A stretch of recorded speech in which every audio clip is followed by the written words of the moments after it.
Hi. And welcome to my new place. Woo! Yay! So we are ready for our Q&A Facebook Live, which we are doing today. So we pitched this week to have all of your questions in because we couldn't quite decide what we wanted to do a video on. Yeah.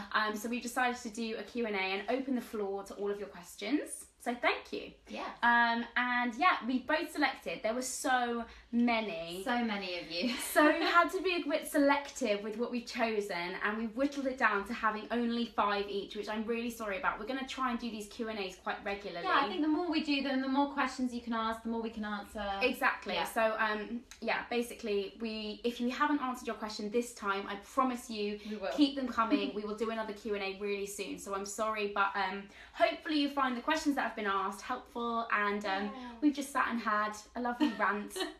This has been a tough week for me, It's been really hard. But it's been a really hard week, and I don't know if you guys feel like that, but when you come back after Christmas and then suddenly it's like bam, you just feel like you've been hit by a bus. It's so intense. Everyone wakes up, the whole world wakes up the first week of January. And this week I just felt like anxious and stressed. So today I have got my candle lit. Yeah, we're chilling. We're chilling, and we had a cup of tea, and we're just chatting, and it's nice to see each other, basically. We haven't seen each other all week. No, we haven't. So anyway, we're cracking on. Sorry, wasting time. So do you want to start? Yes, I can do. Okay, so the first question, guys. How do you become a nutritionist? What qualifications do you need? Can I just say, by the way, this is how me and Rhiannon first met, because I messaged her on Twitter and I was like, I really want to be a nutritionist. How do I, or what steps do I do to get my qualifications? Yes.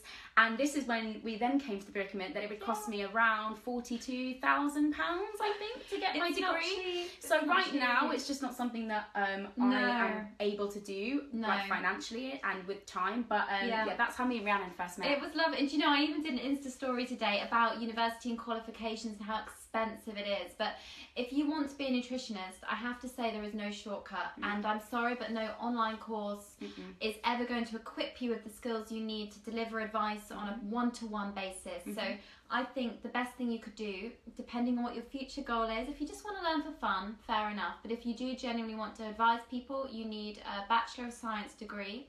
Check on the Association for Nutrition website and see what courses are accredited. So you need a 3-year degree. And to be honest with you, furthering your studies never ends. We literally just had this conversation. Yeah, so both Rhea and I, like me as a personal trainer, Rhiannon as a nutritionist, we're constantly looking to book onto courses, further our training. Always, guys. Because like we both said today, you know, the industry is ever evolving, and there's always things changing, new information, new especially studies. with nutrition. Yeah. I mean, I have a master's and another qualification, another diploma, and I'm going to keep studying, and I don't think I'm ever going to stop. No, you shouldn't. You shouldn't. You should never stop learning. Life is one big lesson. So if you want to do it, please just realise, invest the time, and it doesn't matter where you do it. I think what I said on my Insta story is so many people say I've studied at the top university in the world. It doesn't matter. It's what you get out of it, as long as the course is good. 100%. I think that's the money other thing. It's what you put into it. Yeah, exactly. It's hard. Okay, my first question. This is a bit of a weird one, but it's asking about bikini prep and whether I did a bikini prep. I admire, you know, people that work hard in the gym, and, you know, everyone has different goals, and I think it's really, really unnecessary to bash anyone for their goals, because we're all so personal and individual, and we're all working towards different things. Exactly. But for me, I have never ever been interested in competing or doing a bikini prep. It's never been something that I've ever done. I personally don't think I could be that restrictive or controlled over the way that I eat. It's tough. It's really tough, and I just don't think that I could stick to that in a million years. I'd probably last about half a day, and then I'd get hungry. I couldn't do it. So yeah, I personally, it's just not been something that I have ever been interested in doing. I think it's really important to not associate and to not strive for the physique that bikini competitors aspire to have. I think there's a massive difference between, you know, going to the gym to be strong and to be healthy, to feel good, and going to the gym to look like your idol, who might be who if they're a bikini competitor, they're doing it to compete in a competition, and we need to differentiate between those people and, you know, the physique that's just a strong, healthy physique. Precisely, because almost being in that kind of bikini when you're on your peak form, that is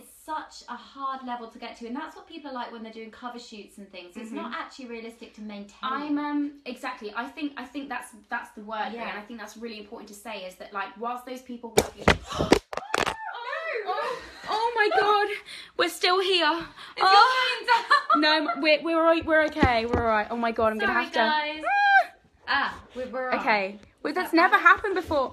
Should we put it back in the tripod? Okay, we're gonna. Sorry, guys. Sorry, just give us 5 minutes.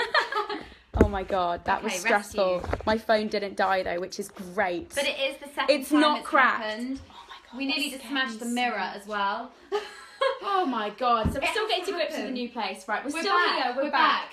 Yeah, I think it's really important, going back to Bikini Comp, to remember that those people are in that physical state for a short period of time. Very short. And it's not sustainable, and it's not realistic to aspire to be like that year round. It's not healthy, especially for women having that low percentage of body fat. That's going to cause a whole host of different issues within the body. Please see people like professionals. Don't follow an online thing. Make sure you've got guidance. Yeah, definitely.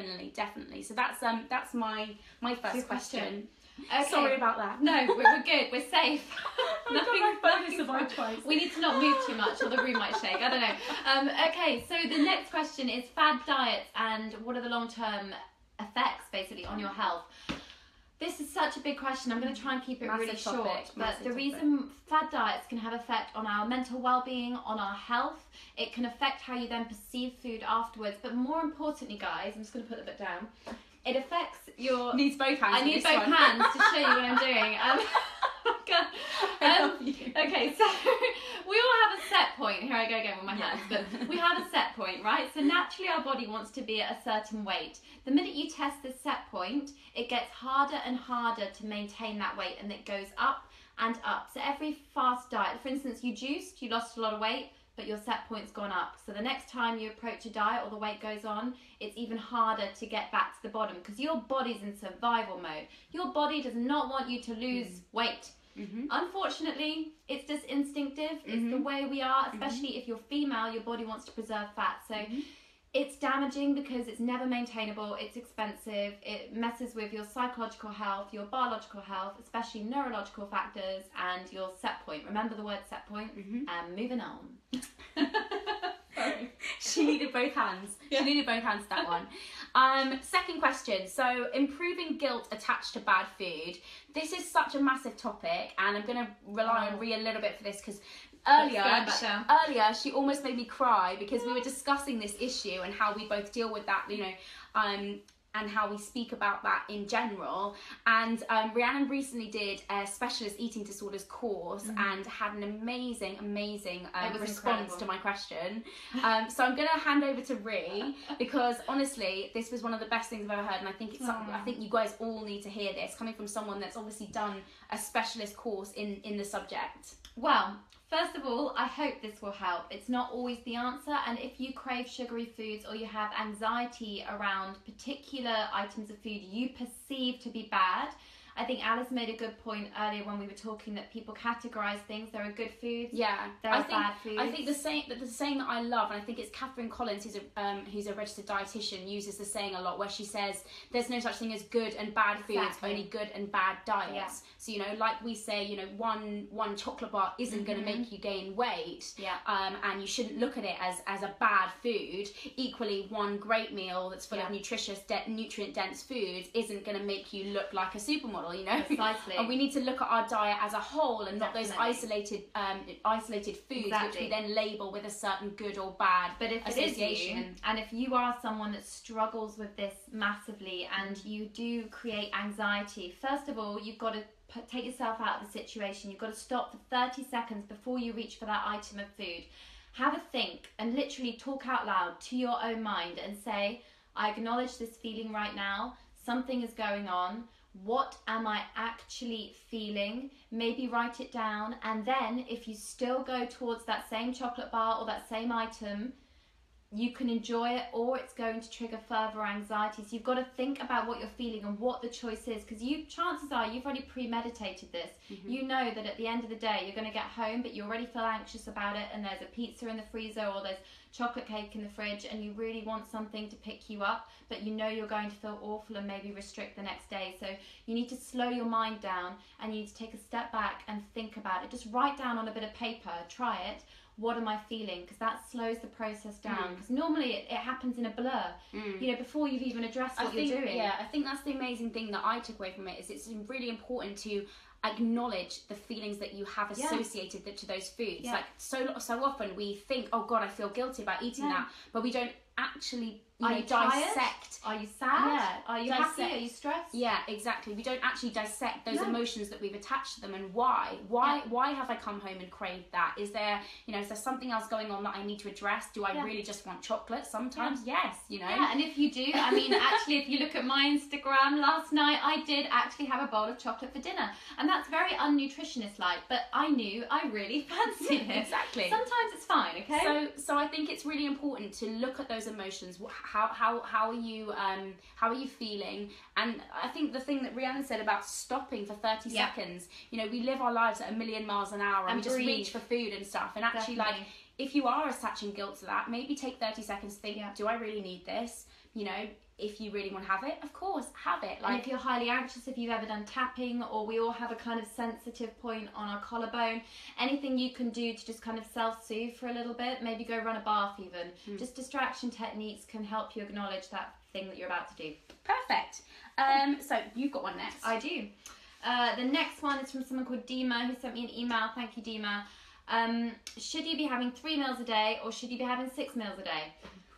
I know, this is completely individual, and obviously depending on your work patterns, if you work late, if you work early, things can differ, but I tend to say as long as you're balancing blood sugar levels and making the right choices at those meals and those meal points, then you'll be fine. Try and optimize the times where you have time to sit down and eat as to when you have your vegetables, your protein, your fat, and one big meal.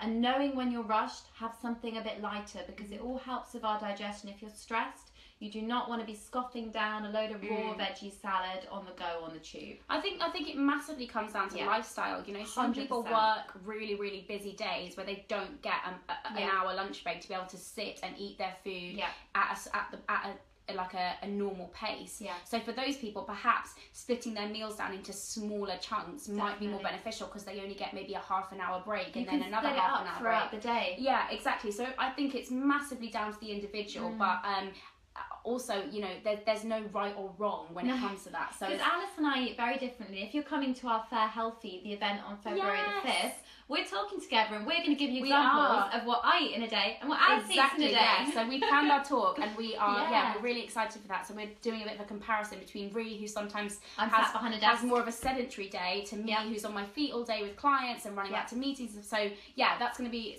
definitely if you can get tickets to our Fair Healthy talk. Yeah, you'll see. It's a bit of a plug, sorry, but yeah. Yeah, I didn't mean to do that. It's just an example of what we both eat. Right, cracking on. So me and Rhi, this was one of the most asked questions that we had. So we thought we'd put together a little list of super simple pre-workout snacks or small meals for you guys to have, because I get asked all the time what to eat before a workout. Oh yeah. I know firsthand, before I train, if I haven't got some energy, some fuel in the tank, I feel like rubbish and I don't have a good session. So I always like to have something before I train, and then obviously refuel afterwards. But if you don't have time for breakfast, this is what we came up with. Exactly. So we've got our top 5, not top 5, our favourite sort of snacks that we've put together.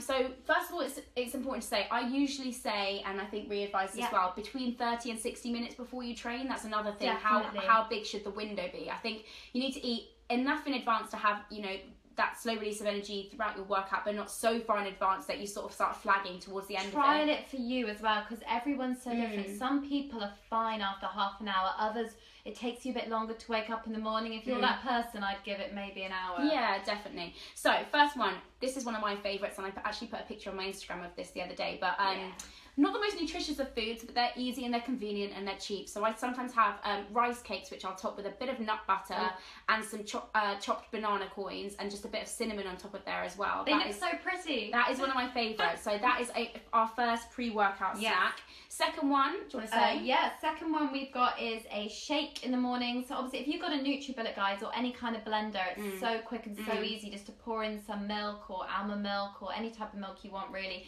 Maybe a little bit of oats for some glucose release and some berries or a little bit of banana, something to give a bit of energy. And obviously then some protein in there as well. So either whey or vegan protein, whatever you use, something in there too. Next one we've got, for those of you that fancy something a bit more savoury, we've got smashed avocado on a bit of toast. Perfect. Yeah, that's my kind of one. Or scrambled eggs you could do, maybe, because that's actually really quick. Just chuck it in a pan and mix it around if you can't be bothered with bit of energy. And then last one, we've put pre-prepped protein balls, which you can find in my book. Yes, you can, and they taste really good. Making some of those in advance. They're also really good because you can freeze them. So if you are a person that has a super busy week, making a batch of them on the weekend, freezing them, and then just popping them into your bag to have pre-workout is really simple. So that's definitely something that I'd advise. Yeah. Okie dokie. Next question for you. Okay, should I be eating big bowls of vegetables? That was actually a really, really good question. Yeah. So many of you said, should I be watching my portions when I'm eating vegetables? Actually, if you are just having a big bowl of veg, that's not nutritious enough. You're not going to get everything out your food. Your meals should be protein, carb, a little bit of carbohydrate in different forms, obviously, a little bit of good fat, and then you've got your veggies. So yes, the answer would be you do still need to be careful that you don't overdo one different type of food group. You need to have a balance of all of them, basically. And remember, vegetables are low in calories, so I hate talking numbers. However, you can eat a lot more of them than you can other food groups. Yeah, so you can have high volume of them. Definitely. Okay, final one. This was one that I got asked quite a lot. There's so many of my clients come to me and they want to achieve a pull-up. I can't do one. It's like something that I have one client, Jenny, who, big shout out Jenny, she's like amazing. But she was like, I need to do a pull-up by my 40th birthday. And I love that. We totally got her there, don't worry. But anyway, so how to build strength in your upper body to just generally, whether it's for a pull-up or just to build upper body strength. But this main question was focused towards a pull-up, so I'm going to focus on that. So there's a couple of things that I would start with. I think a lot of people start training someone, or I see a lot of people just going straight for band-assisted pull-ups. Band-assisted pull-ups are great. However, they're not my preferred choice straight away, especially if someone has very little upper body strength. I wouldn't just shove a massive resistance band on them and just get them to start doing pull-ups. The reason being, at the bottom of the band, that's when you're going to get the most help. The hardest part of a pull-up is the first, for me, when I look at it, the first third of the pull-up. Once you get to sort of halfway and to the top, your biceps take over, and a lot of people actually, if you start them halfway up, they can have enough strength to pull themselves to the top, but it's actually the first kind of explains much. The first pull movement it's hard. That's the hardest part. Yeah. So for me, then just shoving a band on someone, which makes the first part of the pull up the easiest part, because obviously that's when the band has its most resistance, is actually taking away or kind of detracting from the main part of the move that we need to be working on. Wow. So for me, I like to work on a combination of different exercises together to incorporate into their training, which are then going to help to get someone to do a pull-up. Yes, band-assisted pull-ups are great, and of course I do incorporate them, but they're not my sole focus. I'm not going to get someone to go in and just do band-assisted pull-ups to try and get a pull-up, because I don't think that's going to be the best way. So that's actually an amazing goal. I had no idea that it took so much. So a couple of things. So what I tend to look at is what are the main muscle groups that are being used in a pull-up. So you've got your biceps, you've got your lats that are being used, and you've got your rhomboids. So looking at different exercises that also target those muscle groups, so that you can build strength through all of that musculature, so that you can then incorporate that into your pull-up. So first things first, I like to, with a lot of clients that have very little upper body strength, look at just an initial inverted row. So that's taking your body underneath the bar, taking an overhand or underhand grip. I like to use an overhand grip, and you lay your body horizontally to the floor, and then you're going to pull and retract back through the shoulder blades and pull your chest to the bar, squeezing through your lats as well, because that's what you want to be activated. That's what's going to work in your pull-up as well, and then slowly lowering yourself down. So if you if you want to look at a different exercise to incorporate into your training to perhaps get that pull up, think about incorporating inverted row. Cool. I would also then of course use band assisted pull ups, but then any exercises that target your biceps, your lats, so things like a lat pull down, things like bicep curls or hammer curls, also underhand lat pull down, all of those sorts of things, and looking at that, strengthening through all of that musculature to then help you get that pull up is really important too. Wow. So don't just shove a massive resistance band and think that you're, you know, nailing those pull ups. Like yes, I did. That's helpful, but there's a lot of other things that you can do to also help with that. So that is my answer. That's so cool. Thanks. Amazing. I've only got one question left as well, so that's it, I think. Although there were so many, but we will do more. Good, because I'm hungry and I want my dinner. Yes, exactly. So the last one, guys, vitamin D. Yes. Someone asked me, should I be supplementing with vitamin D Very in my topical diet? in the Very winter. topical, exactly. It's cold. We all need, the government say, from the age of 1 plus, so little babies, about 10 micrograms a day is the recommended amount if you're supplementing. However, you can get it from food guys as well if you eat oily fish, fortified foods. But the best thing to do is go to your GP if you feel low in energy, if you think that you are deficient, and get a test. You cannot self-diagnose yourself and that kind of thing. It's best not to take supplements unless you've actually seen a professional. And that's my last note. Awesome! Oh my god, sorry, I don't know what just came out of my mouth there. Anyway, right, thank you so much for tuning in with us. Thank we you. love these Facebook Crashes Lives. and all. Yeah, and we will definitely be doing another one very Very soon. Yeah. Me and Rhea are also talking at Fair Healthy And Women's Health. We've got our Women's This Health Thursday. event this Thursday where we'll both be, well, I'm cooking in the kitchen with Rhea as my co-host. How exciting. So if you're coming to that, we can't wait to see you there. Yes. And thank you so much for tuning in. Happy Sunday to Happy all of Sunday. you. Have an amazing rest of your weekend. Enjoy it. And wrap up warm. Yeah, it doesn't It's sound horrible very nice outside. outside. But yeah, we will all speak to you again very soon. Yep, take Lots care. of love. Bye. Bye.